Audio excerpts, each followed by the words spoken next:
well, good something or other.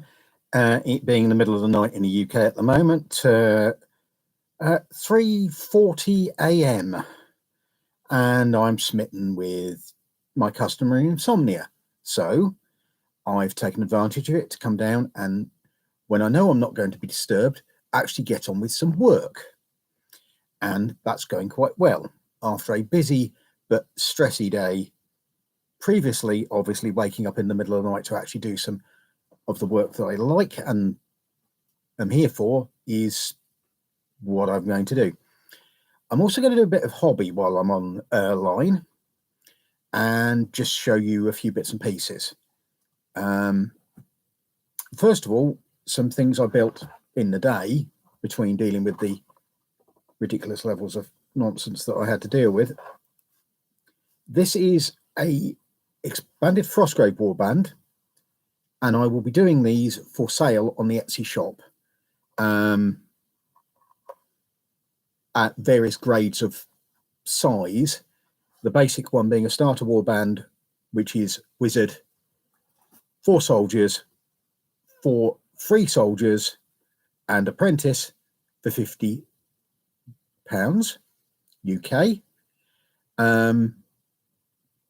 This one will be expanded in that there will be some specialist soldiers, all scratch built out of bits and pieces, a lot of which are done by Fireforge to give that first edition look. We have a marksman, who I believe is done out of a Fireforge post-Viking Scandinavian warrior, a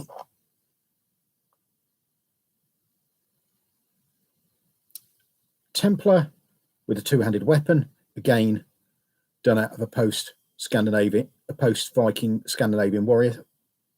Quite a nice suit with a bardiche, which is that horrible axey thing. A ranger with a bow and a mail shirt, also done out of the late post-Viking Scandinavians. And we have a knight, who is basically a straight off the command sprue of the Knights Templar. Just needs a bit of filling around the shoulders. In fact, a lot of them do. This guy needs a bit of blending around the hood, probably green stuff in that gap to make it look like it's creased. Also, I don't have a wizard yet because I've run out of wizard bodies. I'll have to order some of those. But this is the apprentice. Mix of Wizard 2 and a Soldier's 2 body and some bits and pieces from the spares box, mostly. Then we have a crossbowman, who again is a Soldier's 2 character with some clutter. I think that's Fireforge on the back there, but my kit bashes are fairly eclectic. I have problems with not kit bashing these kits. And again, this is an arch from Soldiers 2, a thug, another thug, 2 soldiers who will eventually have shields. It's easier to paint them without the shields on, to be perfectly honest, and stick that on later. And there's another soldier with an axe, and a thief with a bit of green stuff work on the arm, again made out of Soldiers 2. But basically, basic warband will be £50 for 10 figures. Expanded warbands will go up to £75, which will include some specialist troops or the ability to replace the free troops with troops you've paid for when you've got the money in game and things like that. I've yet to decide what exactly I'm doing with them, but there'll be humans, there'll be orcs, there'll be all sorts. But they will be going up on the Etsy shop in due course. I'm trying to work out how to set up the product so that it's customizable rather than it being a set product. Because if it's a set product, I'm going to have a bit of fun, and there's going to be a lot of listings just for effectively one thing. But the actual thing I came on to wasn't just to show off the fact that I've been building warbands. I was stress building those to relieve the urge to strangle people during the day because it was strong. Is this guy, who is my knight from my All Dwarf warband. He's a kit bash. That's from a Gripping Beast Irish Warriors box. That's a Gripping Beast Irish Warriors shield, one of the small ones.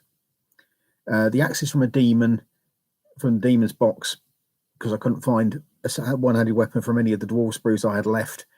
Might have to order another box of dwarves. But again, this is the thing. This is what I really love, and I want to stick lots of these on to share with you for basically the cost of doing them. But there is my, and he'll get snow on the base in a moment. Also needing basing are my hobgoblins. This is an officer of archers who will turn up in Oathmark. He will also turn up in Lion Rampant and probably Spear and Shield Fantasy when I get hold of a copy of the rules. And he's also designed for the set of rule for the mod on Sharp Practice I've been writing pretty much since I first laid eyes on the Oathmark dwarves a very long time ago. An Oathmark was just a name on a box. Again, that was the captain. He's quite a kit bash with pointy hand and commandy things. This is a fairly standard archer made out of hobgoblin of orc bits. Did a bit of green stuff work on his head because when I got him off the sprue, I managed to flatten the top of his head, so I thought I'd put a top knot on for him. So he's part of a unit of archers I'm building. And this guy is a musician. He's particularly designed for the Sharp Practice variant that I'm doing, but he's a musician to hang around with the officer of archers to give the officer a bit more of a command range. And again, he's kit bash. That horn is not from the orc kit. It's a, I think it's Dark Age Irish, and he's carrying extra arrows to hand out to the other troops because he hasn't got a bow himself. Anyway, let's do the snowy bit. Now, you're supposed to do this with old brushes that are a bit past it. However, I am a bit of a so-and-so for doing this sort of thing with whatever brush comes to hand. So it's going to be whatever brush comes to hand. Right, let's get the lid off. Let's do that. Bit of PVA white glue. Won't need an awful lot of this because I'm only doing one figure. This is Kraut Cover Snow, and I quite like it. It's probably the best all-round snow that I've come across. It's not quite as powdery as the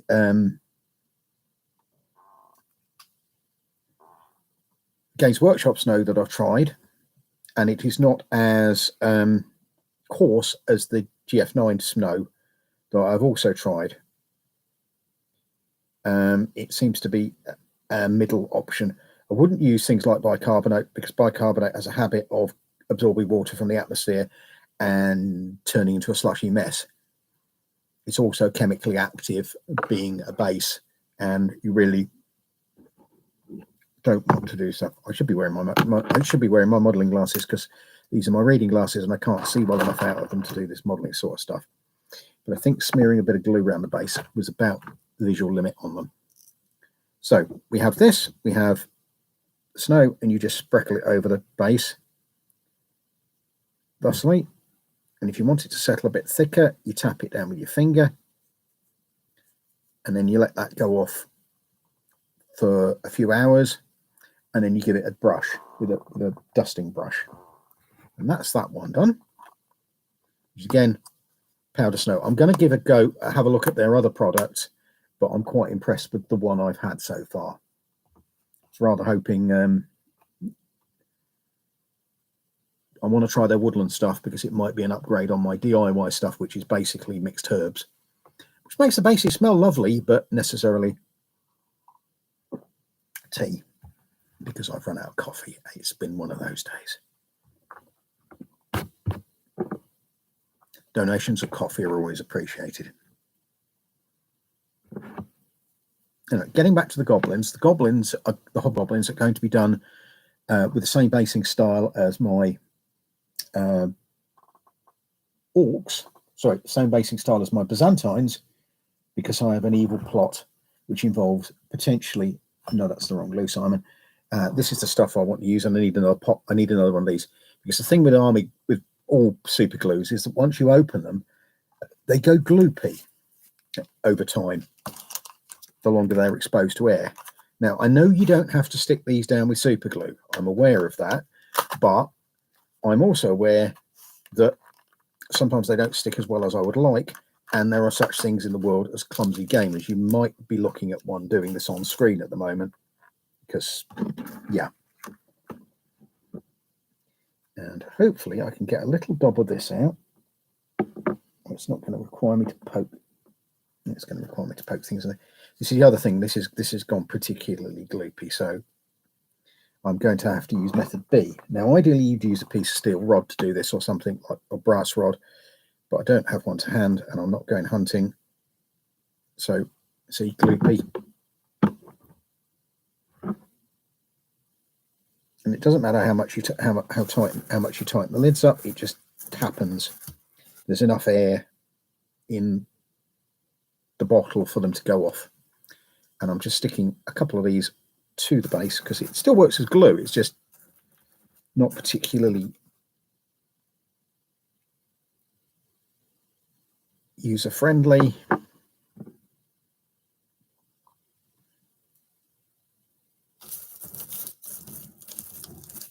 Just stick a few of these on to represent sort of dry, sort of coarse grassy bits. Again, I would also mix, just so you've got something like that, just to break up the base a little bit.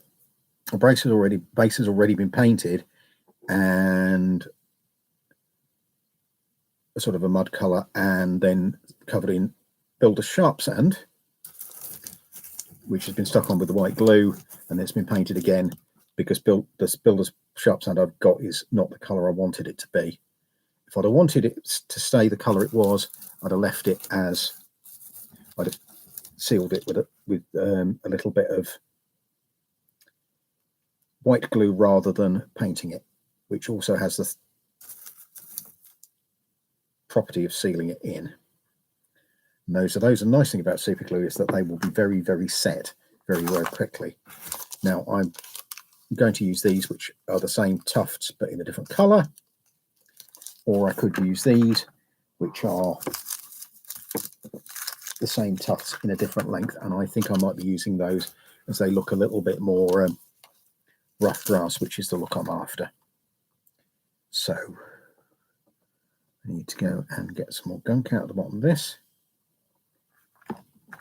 Again, brushes aren't ideal because you can leave bits of stuff in the pot, mostly the paint off the handles, which, as you can see, especially with the level of abuse that I give brushes, can just crack and break up. I saw a post complaining about army painter brushes doing that, but pretty much all paint brushes will do it if you give them the level of abuse that I classically do to mine, including chewing the ends of them like they were pencils, because I never grew out that one. A bit more, so you've got a bit of contrast between the height of the grass and the colour of the grass. I'll be posting pictures of these up online later, so you can actually have a proper look at them if you go and look at my Facebook page. Now, which one have I done yet? Oh, this is the one I haven't done.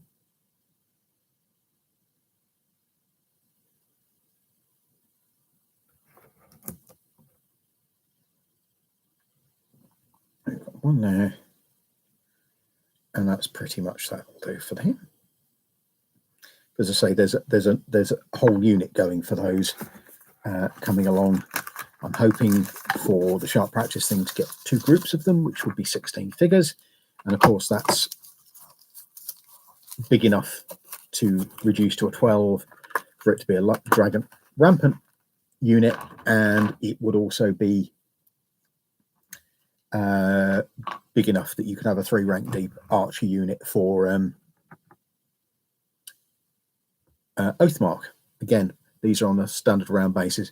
I like round bases because I use the base as a painting aid, and it's easier to turn things to the brush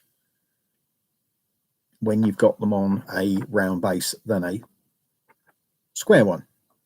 Though I do like square bases, especially the square bases that wall bases do that have got the little corners rounded off, because they're easier to get in and out of movement trays than the ones with sharp points. Anyway, I think that's about it for now, and a bit of a chat to keep things going in the middle of the night, and I shall go back to letting those dry, and we'll probably be photographing them in due course. They'll be scheduled to go up tomorrow when I've got to do other things, like go out and role play with people and be social. Shocking, I know.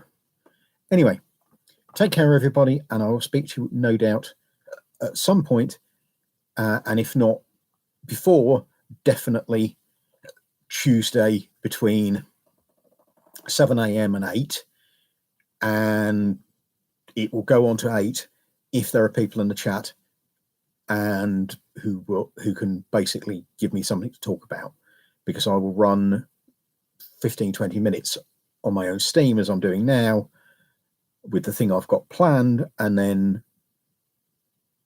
I'll sit there looking at the chat if there's no one in it and just waffle, which is what I'm doing. Anyway, good night for the moment, and see you again sometime, I hope.